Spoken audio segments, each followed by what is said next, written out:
Hey everyone, this is Aaron with Two with Nature. In this video I go on a solo backpacking camping trip up in the Rocky Mountains of Utah. I'm going to be foraging for food and berries, eating dinner with some deer meat. I'm going to be in close contact with a bunch of bull elk in the rut and having a really great time. I hope you guys enjoy and subscribe if you want to see more camping and outdoors content. It is gorgeous here. So I'm hiking along this creek here. There's a lot of game trails along the way, so I think I'll be able to follow it for a while until I eventually find a little flat spot opening up. Pretty frequently there's tiny little springs coming out of the sides of this mountain, and they all feed into this little creek. I'm expecting a little bit of a rainstorm today and a lot of wind as well. So I've got a pretty big backpack with me. I decided to bring a little bit of a bigger tent. If it's really rainy and windy, I'm going to want to just hunker down. I just got this ultralight cot. I've never used it before, and so I want to try it out. And I figure the more comfortable I can be, the better I'll sleep. And I'd rather carry an extra 5 or 10 pounds when I'm hiking than sleep horribly. And I'm not hiking any super long distances. Anytime I have a bigger, heavier pack and I'm in the mountains or anything with rough terrain, I always bring trekking poles. Well, this area is very beautiful. I've never been here before, so I'm totally unfamiliar with the area. Here's some elk droppings, it looks like. I'm gonna stop the next time I find a bunch of trees so I can cool down. It looks like 1 or 2 large trees fell down right here. And then something else, it could just be the current in the springtime just pushing everything in here and building it up. Or maybe it's a beaver. I really don't know. There are black bears here, but in this part of the mountain range, I think there's very few. There's also some mountain lions, but that's probably even more rare than the bears. But you know what I just found? A whole bunch of rose hips. Those right there are gonna help me make some tasty food. So these are wild rose bushes. All roses have these fruits. They're called rose hips, and they're all edible. Every type of rose. And they can be eaten raw or cooked.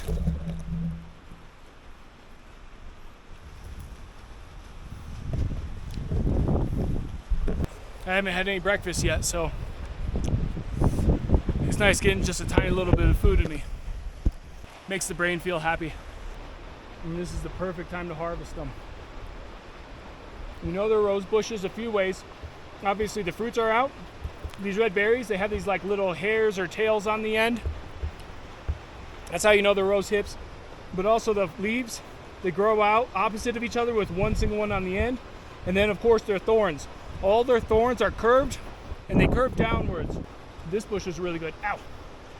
That thorn got me good. Huh? These are some juniper berries. These ones are really ripe.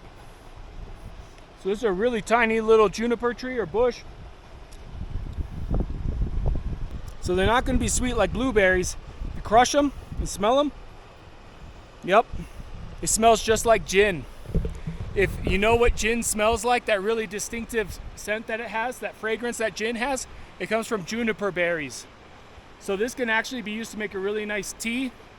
Or if you're going to smoke meats, you can use this to help flavor the meat when you smoke it. Ah, I got a seed stuck in my throat. Hold on.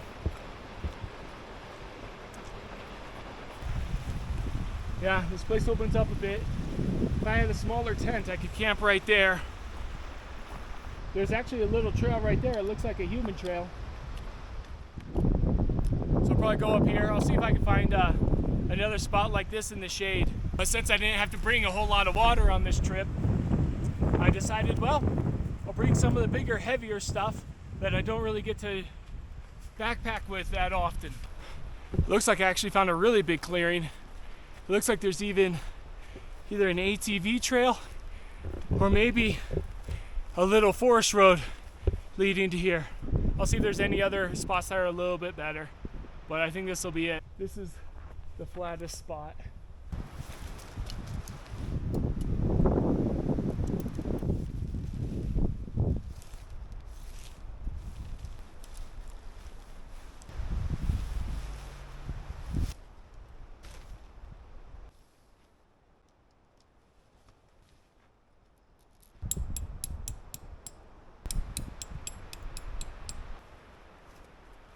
Third time's a charm.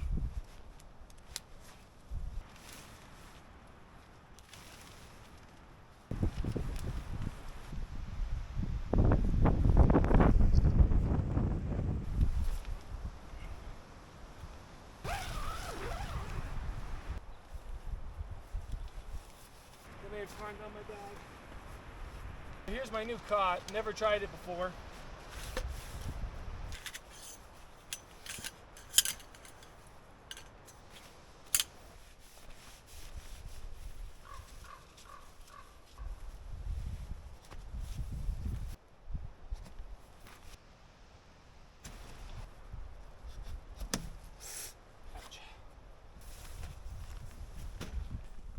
So here it is inside the tent.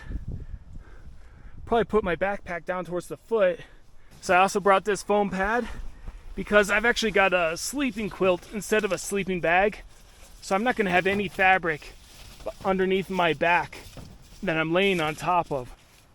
Now that I got my shelter set up, I'm gonna go do some foraging.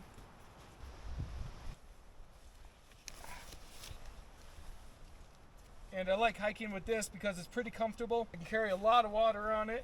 I can keep my bear spray. I got a few essentials that I need, and I got this dump pouch. If I find some food to forage, I can put it in my dump pouch. Just beautiful. Feeding right into this little river or creek.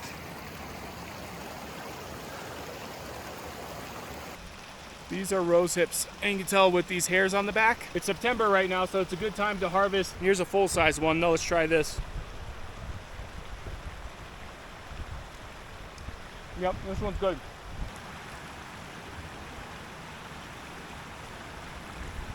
That's a good looking one. I'm gonna eat this one right now. Oh yeah, that one's really good. I'm gonna have a little snack. These are good ones just to eat raw right off the bush. These ones here are big and ripe. So much fun finding really tasty, free, really nutritious food everywhere. Yeah, I think this bush here tastes the best.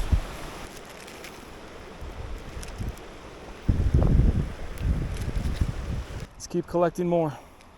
This area is just absolutely gorgeous. I absolutely love these aspen trees. I usually see some grasses on the ground like this, which is nice. It keeps the mud away, it keeps the dust down. But when it's nothing but pines, I usually just see dirt on the ground. And then if it rains, which I'm kind of expecting rain today, I know I'm going to be dealing with a lot of mud. There's going to always be dust in the air if it's not raining. So I love camping around aspens. I did get a pretty good harvest of rose hips. So I'm going to make some really good syrup with this and some brown sugar. But I'm starving. Let's see, how much do I have?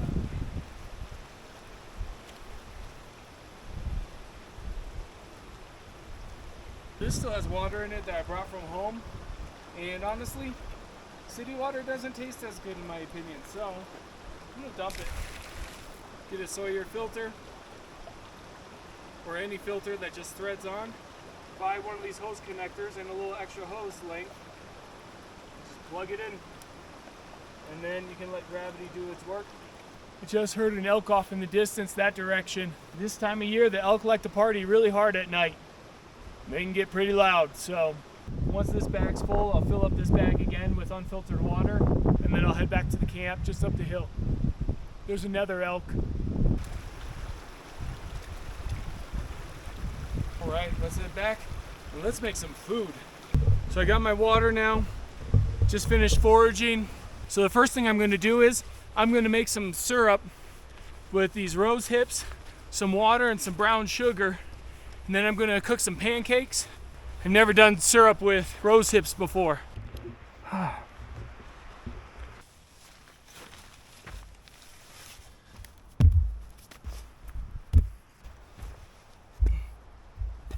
Hopefully I don't get a lot of dirt blowing off these rocks. Here I've got some fresh filtered water right out of the creek. I'm gonna have a taste.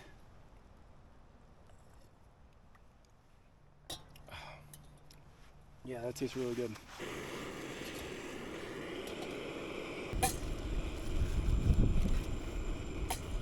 just gonna boil quick. It's already almost there. This stove is really good.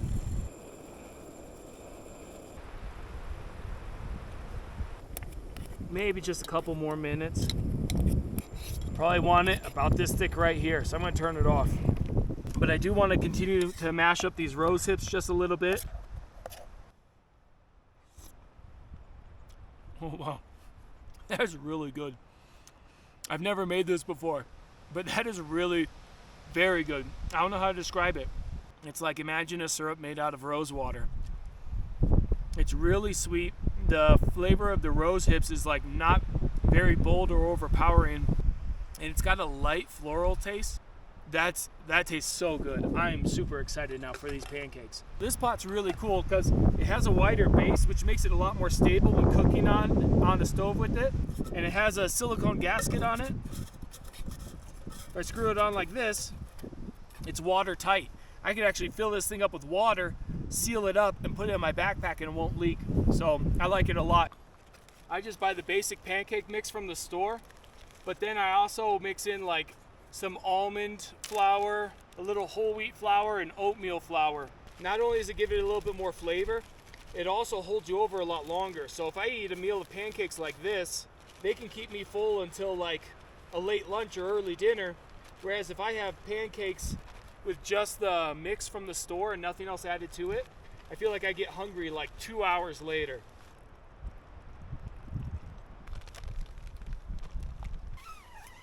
I just found a padded Amazon envelope at home.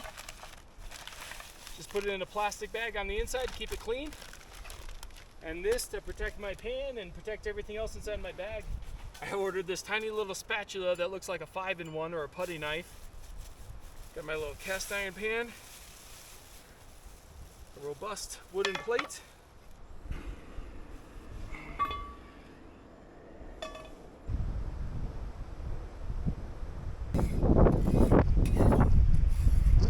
Blow dirt all over my oil.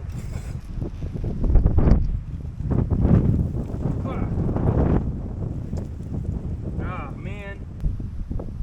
Jeez. That is a lot of dirt. Here comes another big gust of wind. Please stop.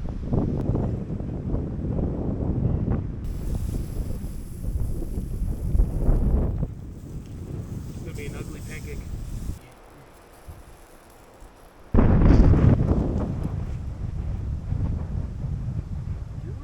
My pancakes.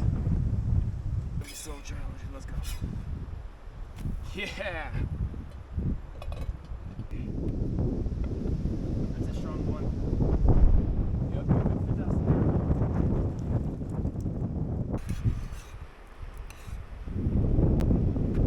Oh. So I'll set that on there for a quick minute. Keep the dirt out like that. Oh yeah, that's boiling again. That looks good.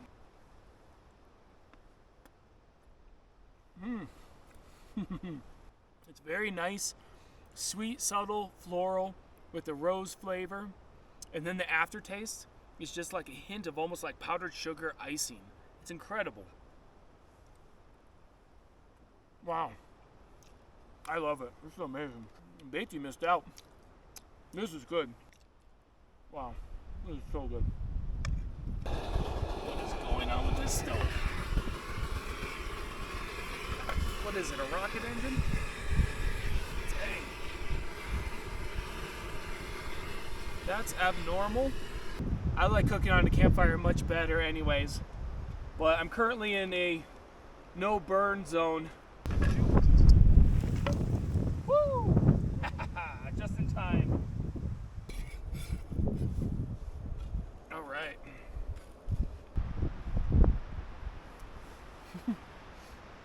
You just can't cook the best pancakes without a cast iron pan. I feel like it's kind of a requirement. And that one's done. Yep, lesson learned. Next time, I'm making twice as much of this syrup. Oh, I hear more elk bugling over there.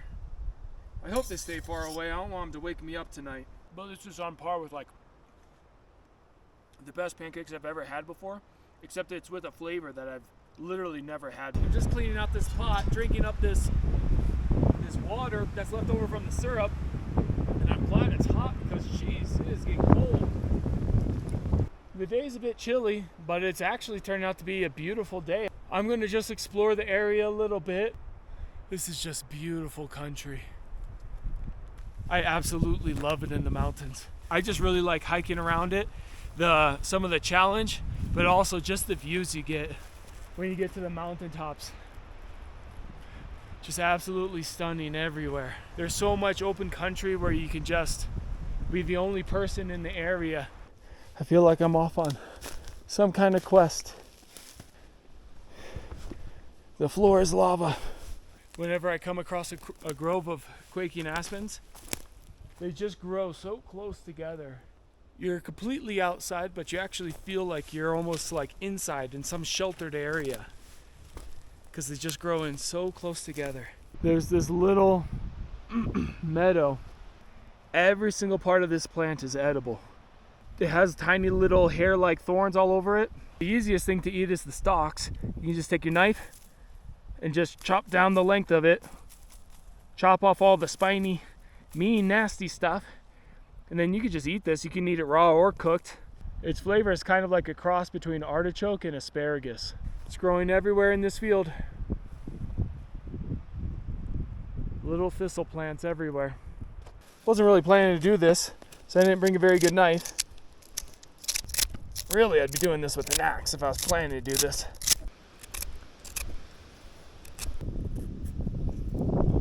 If you're ever in an emergency situation, you can't find good sources of food, all the pine trees and also the aspen trees, if you peel off the outer bark,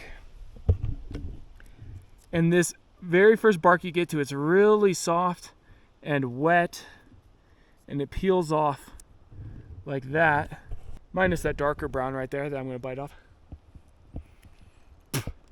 It's called cambium, and you can actually eat this. The trees store all their sugars and starches right there, so you can eat it raw. Think about what pine needles taste like. That's what it tastes like. But honestly, I think the pine tastes better than the aspen trees. The aspen trees are very bitter, and their cambium's kind of greenish. But anyway, if you need to, you can eat this. You can eat it raw, or if you want to toast it or like lightly cook it over a fire to dry it out, you can then grind it into flour, and you can make all kinds of things out of it. You can put it in soup to thicken it up. You can make a flatbread with it. If you got some wheat flour or other kinds of flour, you can mix it into that too, just to bulk it up and make it go farther. I've heard of people just putting some oil on them, salting them up, toasting them, and they eat them like chips. If you can, always have a small axe with you whenever you go on a trip to the wilderness.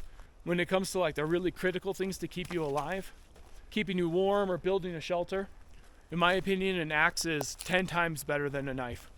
I typically like to have a small knife because I'm only going to use it for small tasks. Any larger task, I'm going to use an axe. And I just came across a pretty big pine cone that looks like it just fell not long ago. I'd really love to find some fresh, ripe pine cones still on the tree so I can get some pine nuts for breakfast. If I could throw some pine nuts in my oatmeal tomorrow morning for breakfast, oh, that'd be so good. So anyways, cambium, full of fiber. If you don't have any kind of a toothbrush or anything with you, take some cambium like this and use it to just rub your teeth. It'll clean off your teeth. It'll leave them feeling a little bit waxy, but it'll give you a nice fresh breath too, or almost like a spearmint type of toothpaste. Time to get back through this thick cluster of trees. It is resting very precariously on some small branches. Always got to keep an eye out for those. And I can't remember if I mentioned it before, but when you're taking the cambium, that inner bark off the trees, only do it if you're actually like really need to, because it does damage the tree. And so if you take just a little bit, it's just like giving the tree a bruise. But if you do it all the way around the trunk of the tree, you can possibly kill the tree, or if you do a really big patch of it. So it's better just to take a little bit from lots of different trees. Or if you've got a tree that you need to cut down anyways for firewood or whatever reason, then of course, you know, harvest as much as you want. I'm gonna do dinner now. So last year, a couple of friends took me deer hunting. It was my first time doing any kind of big game hunting. And I had a wonderful time, and I brought back a whole bunch of deer meat. So I'll fill that up most of the way. So she made this real big pot of deer stew, and then we dehydrated it so we could preserve it and make these kind of instant dinners for camping. And we also cooked and then dehydrated some rice and added that to this as well. I think this package is 2 dinners.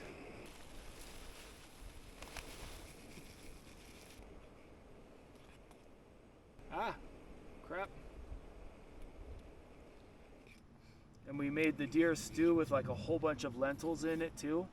And so the lentils, we cooked it for so long, the lentils basically broke down. And so there aren't any solid chunks of it in there anymore. But it just thickens up the stew a lot. And it just gives it so much flavor, and it makes it really filling and hearty. Here's some chunks of the deer meat.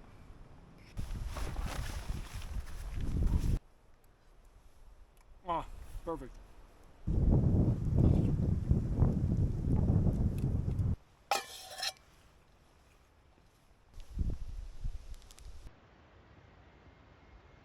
Daylight is just about to end.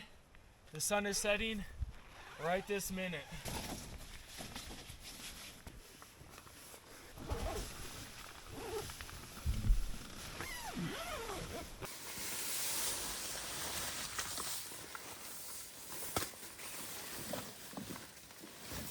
So this right here is a down quilt, which means there's no back on it. It's going to get pretty cold tonight. This quilt should be able to handle it though, and if not, well, I'll live.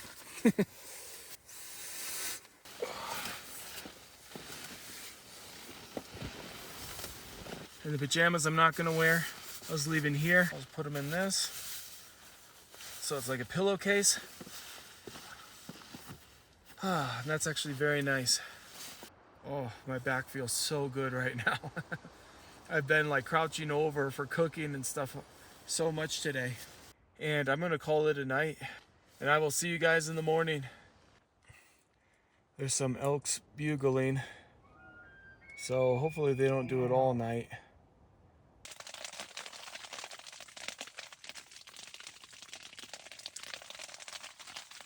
Well, for the first few hours of the night, there's elk bugling. Can't move me up. Now there's rain. There's an elk coming really close to my camp. It just bugled like 100 feet away. I hear him breaking a ton of branches too. Look.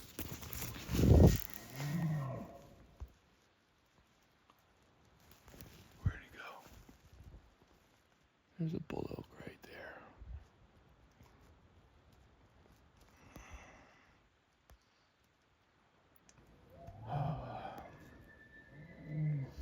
These are waking me up.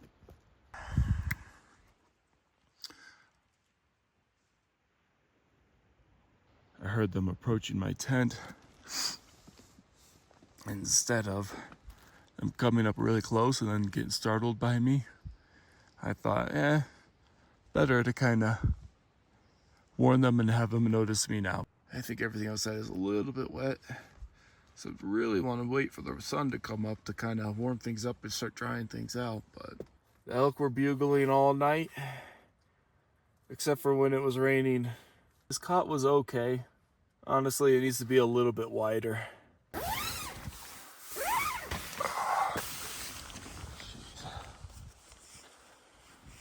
Whew. Got pretty cold last night. Sun's just starting to come over the mountains. So you can make tea using needles from all these different types of conifer trees. I can still hear the elk bugling everywhere around here.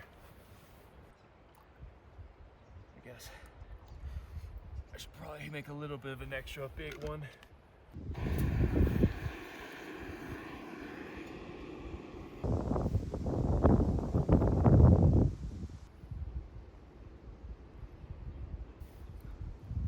My butane canister is getting low, so I had to lay it on its side. But when it's laid on its side, it's really inconsistent with the amount of fuel that comes through. I don't want too much of this. Let's do that.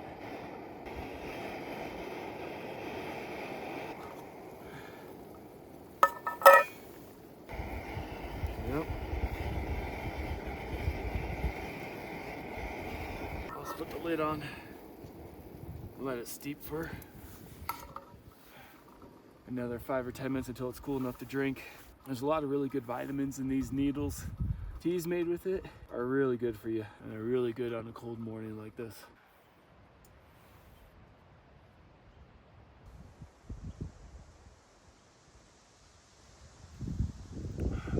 Oh, that's good. I took my first sip, it just immediately reminded me of like the holidays.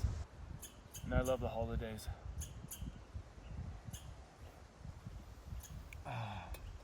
Oh, it's so refreshing. It's so warm.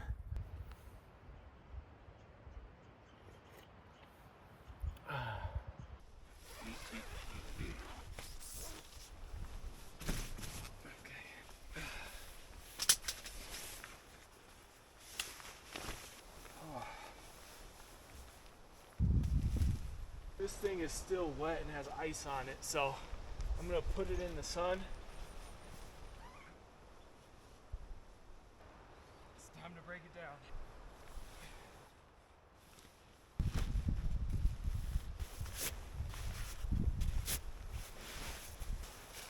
Get in your home. Are you too good for your home? There we go. Go. It's a good campsite, but I am off. I hope you guys enjoyed, and thanks for watching. Subscribe if you want to see more camping and outdoors content like this. See you next time.